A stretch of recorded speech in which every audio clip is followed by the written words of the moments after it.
Seperti berlian berserak di Katulistiwa, 17.000 pulau terhampar luas di seluruh Indonesia.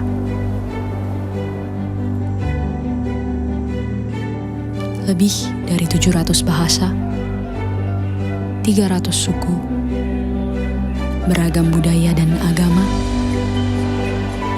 tak mampu menghalangi kita menjadi bangsa yang satu.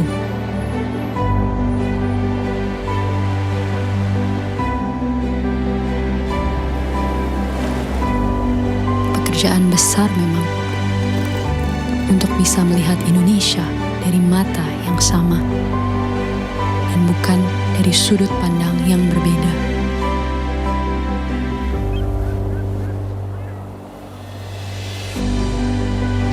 Tetapi ini Indonesia, tanah kaya yang masyhur akan perbedaan dan keramahannya.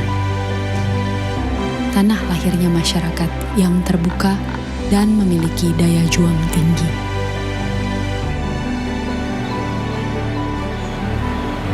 Cukuplah Indonesia diikat dan dirajut oleh Pancasila, yang di bawah naungannya hidup kita damai dan tentram selama berpuluh tahun. Mari beri Pancasila roh yang hidup, yang Bhinneka Tunggal Ika, yang walaupun berbeda, kita tetap satu, tetap Indonesia.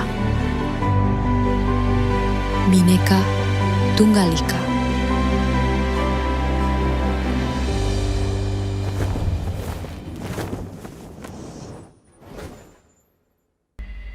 Assalamualaikum warahmatullahi wabarakatuh.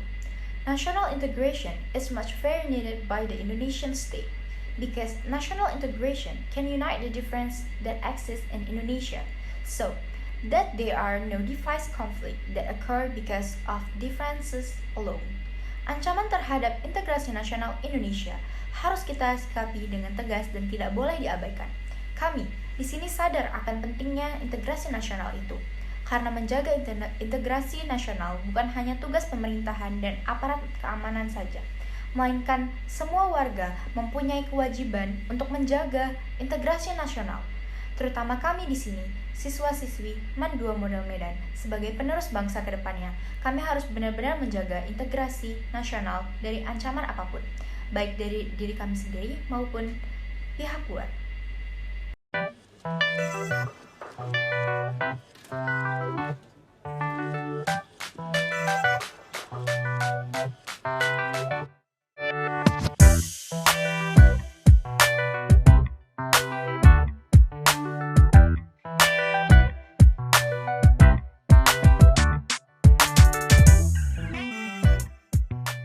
Di sini saya akan menjelaskan tentang pengertian integrasi nasional, baik itu dari segi bahasa maupun istilah.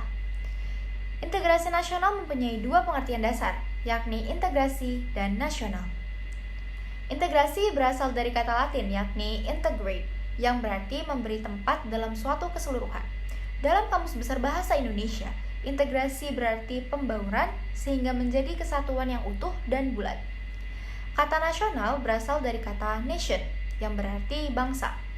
Dalam Kamus Besar Bahasa Indonesia, integrasi nasional mempunyai arti sebagai berikut. Yang pertama, secara politis. Integrasi berarti proses penyatuan berbagai kelompok budaya dan sosial ke dalam satu kesatuan wilayah nasional yang membentuk suatu identitas nasional. Yang kedua, secara antropologis.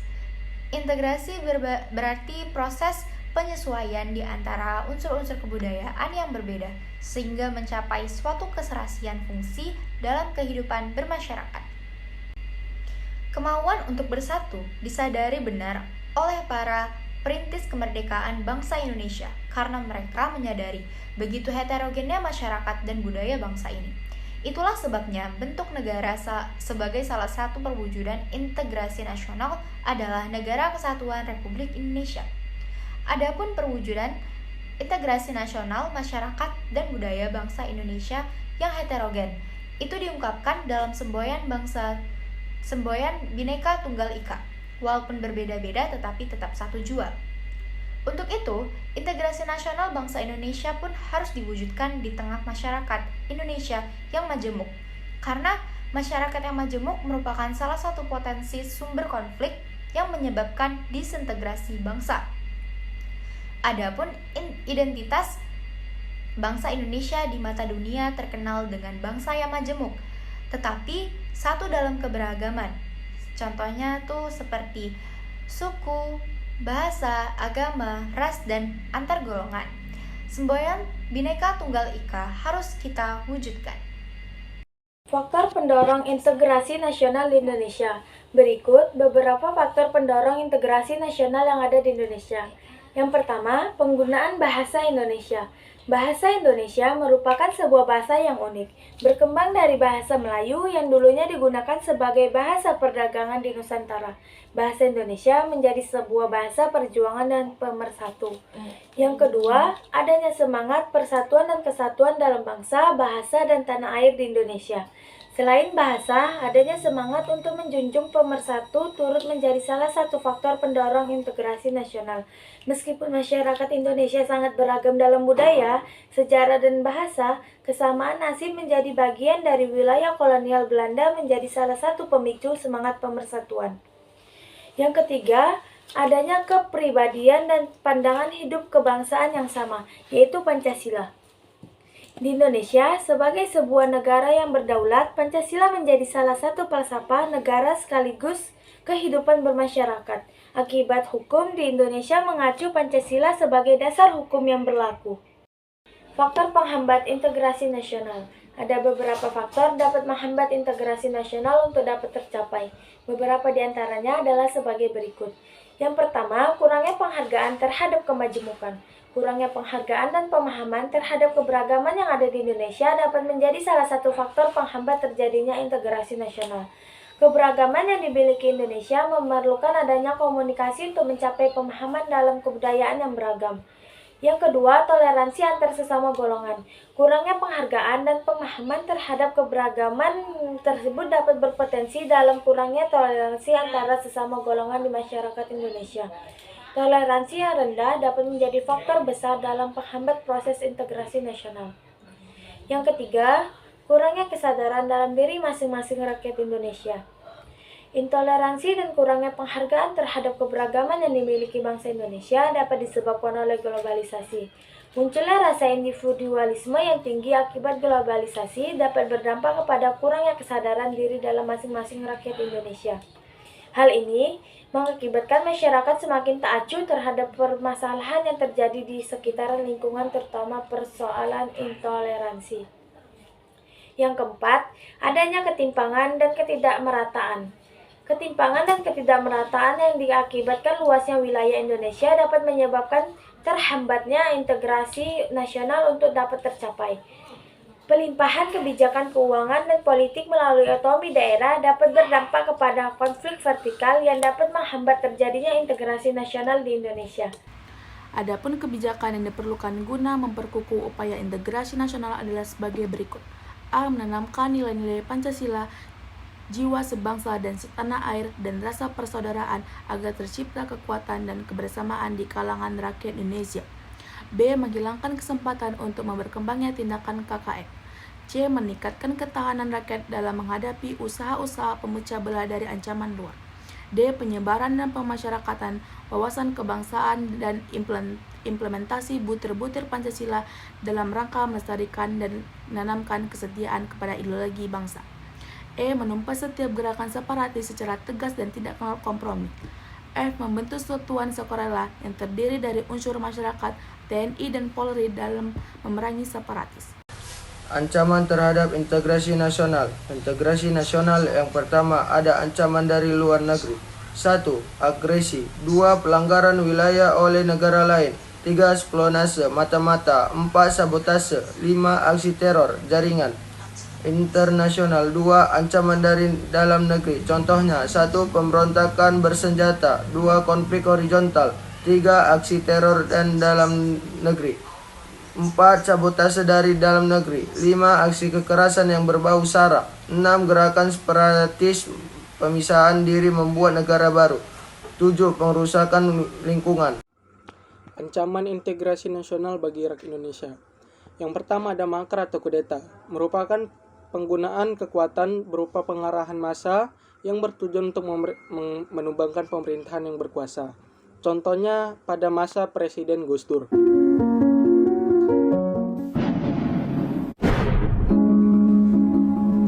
Dengan berat hati, selaku Presiden Republik Indonesia mengumumkan pemberlakuan dekret. Lengsernya Gus Dur salah satunya dipicu dengan adanya dekret Presiden Abdurrahman Wahid atau Gus Dur yang dikeluarkan pada tanggal 23 Juli 2001, di mana dekret itu keluar atas dukungan dari ulama yang hadir di Istana Negara pada malam hari tanggal 22 Juli 2001. Lalu, pada Senin dini hari, pukul 1.30 waktu Indonesia bagian Barat, raut wajah Gus Dur pun tampak serius. Keningnya sesekali berkerut, intonasi suaranya diatur sedemikian rupa, sehingga membuat suasana ruangan di Istana Merdeka, Jakarta menjadi senyap. We will use repressive forces if we are challenged.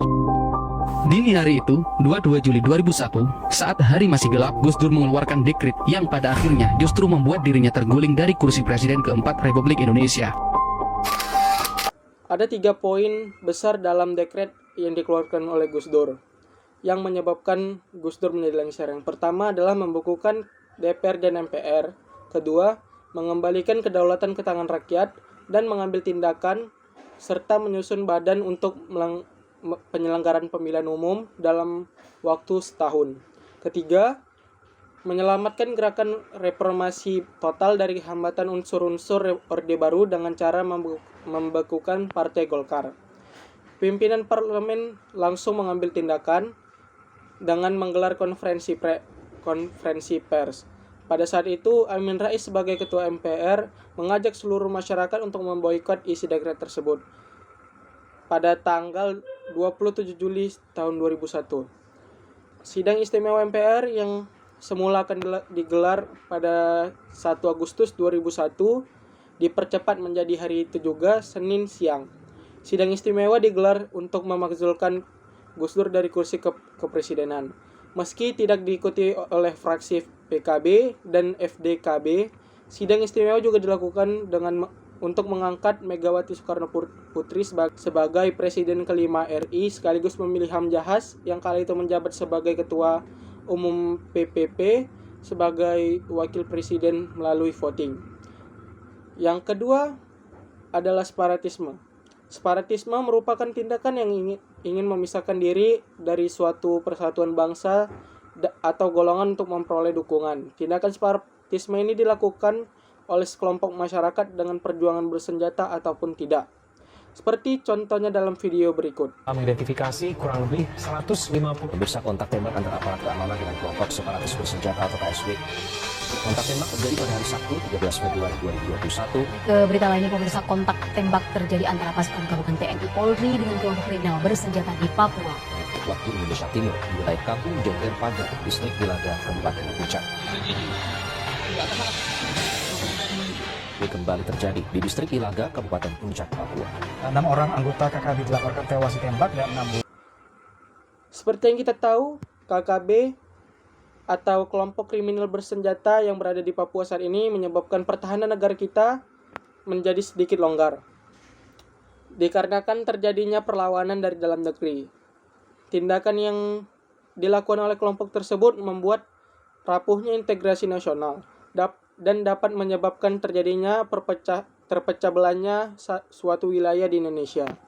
Dapat disimpulkan semangat kebangsaan integrasi nasional berarti menggabungkan seluruh bagian menjadi sebuah keseluruhan dan tiap-tiap bagian diberi tempat, sehingga membentuk kesatuan yang harmonis dalam kesatuan negara Republik Indonesia yang bersemboyan Bhinneka Tunggal Ika.